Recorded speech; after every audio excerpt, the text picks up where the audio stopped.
Et toi? Ouais, toi. Tu fais quoi le 26 mai prochain? C'est quel jour ça? Enfin, je sais pas, c'est loin, j'ai encore le temps d'y penser.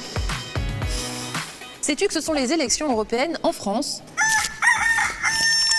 en Belgique et dans les autres pays de l'Union européenne? Attends. T'en vas pas si vite. Et si je te dis que je vais te parler de ta liberté de circuler et de la beauté de ton compte Instagram?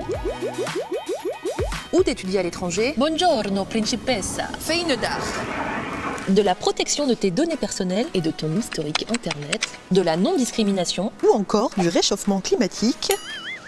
Les élections européennes, c'est avant tout un vote. Comme pour les autres élections, il s'agit de choisir entre plusieurs candidats, plusieurs bulletins.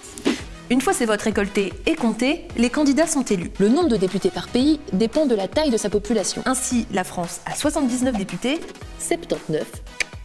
Tandis que la Belgique, qui est plus petite, en a 21. Mais qui sont ces personnes? Ce sont les députés européens, les représentants des citoyens au sein des grandes institutions européennes. C'est le principe de démocratie représentative. Ce sont les personnes qui représentent ta voix de citoyen. Ah, d'accord.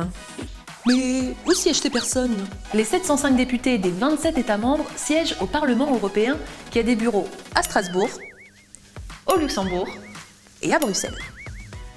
Ouais d'accord gros, mais le Parlement européen il fait quoi au juste? Il bosse main dans la main avec le Conseil des ministres. C'est un regroupement des ministres des États membres de l'Union européenne. Selon la thématique abordée, c'est le ministre concerné. Si le Parlement européen est le représentant direct des citoyens, le Conseil des ministres est le représentant direct des gouvernements?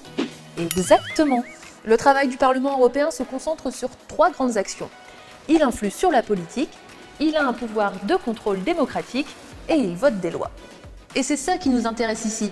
Parmi ces lois votées, il y a le règlement intérieur de l'Europe et il y a les directives. Mais les directives, c'est quoi au juste? Une directive est une loi européenne qui est contraignante pour les États membres. Ça veut dire qu'une fois cette directive votée, les pays sont obligés de l'intégrer à leur loi nationale. Par exemple, il y a pas longtemps, tu as sûrement dû entendre parler que l'Union européenne avait voté l'interdiction du plastique à usage unique dès 2021. Comme la directive a été votée, la France, la Belgique et les autres États membres se doivent de légiférer sur la question.